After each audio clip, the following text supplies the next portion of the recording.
Property విషయంలో confusion గా ఉన్నారా? గేటెడ్ కమ్యూనిటీలో ఫ్లాట్ తీసుకోవాలా లేదా విల్లా తీసుకోవాలా? మన పిల్లల భవిష్యత్ కోసం ఓపెన్ ఫ్లాట్ తీసుకోవాలా? మన హైదరాబాద్ లో ఏ లొకేషన్ లో కొంటే మంచి అప్రిసియేషన్ వస్తుంది? మరి నమ్మకమైన ప్రాపర్టీ కొనాలంటే నమ్మకమైన గైడ్ కావాలి కదా. ప్రాపర్టీ అడ్వైజర్ కోసం సంప్రదించండి వరాహస్వామి ప్రాపర్టీ గూగులర్. కాంటాక్ట్ 7207218485. ఓం గం గణపతియే నమః. ఓం నమః శివాయ. ఓం శ్రీ మాత్రే నమః. సర్వమంగళ మాంగళ్యే శివే సర్వార్థ సాధికే శరణ్యే త్ర్యంబకే దేవి నారాయణి నమోస్తుతే. మనకి కాలపురుషాంగంలో చివరి రాశి, ఆఖరి రాశి ఏంటి అని అంటే అది మీనరాశి. మీనరాశి అని అంటే మటుకు జలతత్వం రాశి. యాక్చువల్గా చెప్పాలంటే ఇది మనకి కర్కాటకము జలతత్వ రాశి అవుతుంది, వృశ్చికము జలతత్వ రాశి అవుతుంది, మీనము జలతత్వ రాశి అవుతుంది. కాకపోతే ఈ డిఫరెన్సెస్ ఏంటి అని అంటే మటుకు కర్కాటకము ఒక చిన్న కొలను, వృశ్చికం ఏంటంటే ఓ పెద్ద కూపకం అని చెప్పచ్చు. మీనరాశి ఏంటంటే సముద్రం, మహాసముద్రం ఇదనమాట. ఆఖరి చివర రాశి ఏంటంటే మీనరాశి. మీనరాశి అధిపతి ఎవరు అంటే బృహస్పతి, దేవగురు అయిన గురువు కూడా అని చెప్తాం, బృహస్పతి అని కూడా చెప్పుకున్నాం. ఈ బృహస్పతి కనుక లగ్నంలోనే అంటే రాశిలోనే ఉన్నాడు అని అంటే మటుకు హంస మహాపురుష యోగం అని చెప్పుకోవచ్చు. అలాగే దశమంలో ఉన్నాడు, కేంద్రంలో తన సొంత రాశిలో ఉన్నాడు అని అంటే కూడా ఇది కూడా వీరికి హంస మహాపురుష యోగం అని చెప్పుకోవచ్చు. కాలపురుషాంగంలో వ్యయంలో ఉంటాడు అని అన్నాం కదా. వ్యయాధిపతి వ్యయ రాశ్యాధిపతి అవుతాడు. కాబట్టి ఈ బృహస్పతి కనుక ఈ దశమంలోనూ ఉంటే మటుకు తను చేసే వ్యాపార రంగమైనా కానీ వృత్తి రంగంలోనా కానీ మంచి సక్సెస్. వీరికి అనుకూలమైన రంగాలు ఏమంటే టీచింగ్ ఫీల్డ్లో చాలా మంచి సక్సెస్ అవుతారు. దశమంలో కనుక, కేంద్రాల్లో కనుక, లేదా కర్కటక రాశి వీరికి అయితే పంచమం అవుతారు. కోణాల్లో అయితే కనుక లక్ష్మీ విష్ణు స్థానాలు అని అంటాం, కేంద్ర కోణాలు.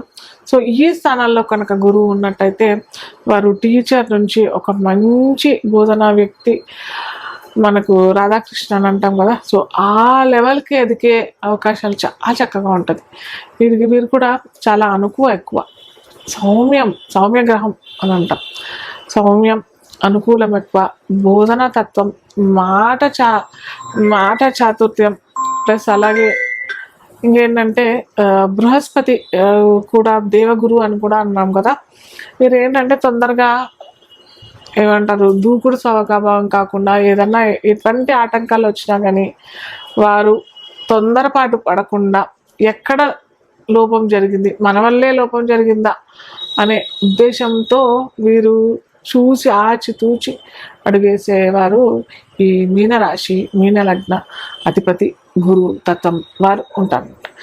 అలాగే కాకపోతే గురువు కనుక పాడైపోయాడు, గురువు కనుక బృహస్పతి కనుక పాడైపోయాడంటే ఎలా పాడైపోతాడు? గురువు కనుక కేతుతో పాటు రాహుతో పాటు, రాహు అయితే గురు చండాల యోగం అని చెప్తాం మనం. గురువు కేతుతో పాటు ఉన్నట్టయితే వారికి తరచూ జబ్బులు పాల్పడిపోవడం, తొందరగా వీరికి రోగాలు రావటం, చిన్న చిన్న ఇన్ఫెక్షన్స్ పెద్దగా దారితీయటం, పెద్ద మేజర్ ఏమన్నా సర్జరీ దాకా వెళ్ళే అవకాశాలు. అది కూడా చూసుకోవాలి, ఏ రాశిలో ఉన్నాడు, ఎక్కడ ఉన్నాడు అది చూసుకొని మనం చెప్పుకోవాలి. ఏదో కేవలం గురుకేతు కాంబినేషన్ వచ్చింది ఇలా అనే మటుకు కాదు. అది షష్టమో అష్టమమైందా వ్యయమైందా, ఏ గ్రహాలు కూడా వీరికి ఆ కాంబినేషన్కి తోడ్పాటు పడుతున్నాయి అవి కూడా చూసుకున్నట్టు అయితే మటుకు వారికి తెలిసిపోతుంది అనమాట. సో ఇలా గురు రాహు కనెక్షన్ లేదా గురుకేతు కనెక్షన్, గురు చంద్ర మనకైతే గజకేసరి యోగం అంటాం. గురు రాహు కాంబినేషన్ ఉంటే కూడా వీరు ఏంటంటే బ్యాంకింగ్, ఫైనాన్స్ లేదా సివిల్ సర్వీసెస్లో పెద్ద స్థాయిలో పెద్ద హోదాలో ఉండే అవకాశం చాలా ఉంటాయి. ఎప్పుడు గురు రవి కనెక్షన్, అది కూడా గురు ఉచ్చలో రవి ఉచ్చలో లేదా రవి మేషరాశిలోనో లేదా సింహరాశిలోనూ ఉన్నాడు అని అంటే ఖచ్చితంగా హయ్యర్ పొజిషన్కి అయితే ఎదిగే అవకాశాలు చాలా ఉంటాయి. కానీ ఇంకొకటి ఏంటంటే మనం చూసుకోవాల్సింది ఏంటంటే తొందరగా ఈ ఏమంటారు ఈ ధను రాశి ధను లగ్నం వాళ్ళు ఏంటంటే తొందరగా వీరికి ఏదన్నా జబ్బులు వచ్చే అవకాశాలు చాలా తొందరగా ఉంటాయి అన్నమాట ఇన్ జనరల్గా. సో ఏమైనా జబ్బు వచ్చిందంటే వీరికి తొందరగా తగ్గకపోవడం, ఎందుకంటే వ్యయం కదా, వ్యయం అంటే మనకి హాస్పిటల్స్ అని కూడా అంటాం మనం. సో తొందరగా హాస్పిటల్ పాలైపోవడము, చాలా సెన్సిటివ్ ఉంటుంది వీళ్ళు. చిన్న వాతావరణంలో ఏదైనా తేడా వచ్చినా కానీ, లేదా బయటికి వెళ్ళినా కానీ, అదే వాతావరణంకి అలవాటు పడినా కానీ, లేదా అదే ఫుడ్ కి అలవాటు పడిపోయి కొద్దిగా ఏదైనా ఫుడ్ తేడా వచ్చేసరికి వీరికి తేడా రావటం, ఇలాంటివన్నీ మనకి ఈ ధనురాశి ధను లగ్నం వారికి మనం చూస్తూ ఉంటాం అనమాట. సో వీరికి బెస్ట్ కలర్ అయితే లక్కీ కలర్ అయితే పసుపచ్చ కలరు, అలాగే నారింజ కలర్ కూడా వీరికి సరి అయిన కలర్. లక్కీ కలర్ అని చెప్పుకోలేం కానీ ఎల్లో కలర్ గ్రూప్ అన్నీ వీరికి లక్కీ కలర్ అవుతుంది. చెప్పుకున్నాం కదా ఇంతకుముందు ఎన్నో షేడ్స్ ఉంటాయి మనకి, దాంట్లో నిమ్మకాయ colour, mango colour, marigold colour, ఇలా ఎన్నో డిఫరెంట్ షేడ్స్ ఉంటాయి కదా, లెమన్ ఎల్లో కలర్ అని అంటాం. సో అలాంటి కలర్స్ ఆ గ్రూప్ అంతా మటుకు వీరికి చాలా చక్కటి ఫలితాలు ఇస్తాయి. వీరేంటంటే చేసుకోవాల్సింది ఏంటంటే వీరికి గురువు అనుకూలంగా లేదు అని అంటే దానికి సంబంధించిన వస్తువులు వస్త్రాలు దానం చేసుకుంటే చాలా మంచిది. గురువు అనుకూలంగా ఉన్నాడు అని అంటే ఆ వస్త్రాలు అవి ధారణ చేసుకుంటే చాలా మంచిది. అలాగే మస్తిష్కం పైన వీరు గంధం ధారణ చేసుకుంటే కూడా చాలా మంచి ఫలితాలు వస్తాయి. అలాగే చెప్పా కదా, బోధన తత్వం, బ్యాంకింగ్, ఫైనాన్స్ రంగంలోనూ, అటు సివిల్ సర్వీసెస్ రంగంలో కూడా వీరు రవి కనుక అనుకూలంగా ఉంటే ఖచ్చితంగా వేస్తారు. సో ఇది మనకి గురుతత్వ స్వభావము, వారి కారకత్వాలు ఎలా ఉంటాయి అని చెప్పేసి. అలాగే వీరు ఆరాధించే దైవం ఏంటంటే దత్తాత్రేయ ఆరాధన, దత్త స్తోత్రం పారాయణ చేసుకున్నట్టయితే చాలా చక్కటి ఫలితాలు వస్తాయి. బాబా ఆరాధన కూడా చేసుకుంటే చాలా చక్కటి ఫలితాలు అయితే వీరికి వస్తాయి. ఓం నమో గణపతే నమ, ఓం నమ శివాయ, ఓం శ్రీమాత్రే నమ. సర్వమంగళ మాంగళ్యే శివే సర్వార్థ సాధికే శరణ్యే త్రయంబకే దేవి నారాయణ నమోస్తుతే. కాలపురుషాంగంలో పంచమ రాశి అయిన సింహరాశి గురించి మనం ఇప్పుడు తెలుసుకుందాం. సింహరాశిలో వారు పుట్టిన వాళ్ళైనా కానీ, సింహ లగ్నంలో జన్మించిన వాళ్ళు, వారి స్వభావాలు, వారి కారకత్వాలు, ఆ రాశి కారకత్వాలు ఎలా ఉంటాయి మనం తెలుసుకుందాం. సింహం అంటేనే అందరికీ తెలిసిందే లయన్. ఆ లయన్ ఎలా ఉంటుంది అందరికీ తెలిసిన విషయమే. ఆ యాటిట్యూడ్ అయినా, ఆ గాంభీరత్వం అయినా, ఏమంటారు గ్రౌండెడ్ అయితే అస్సలు ఉండరు.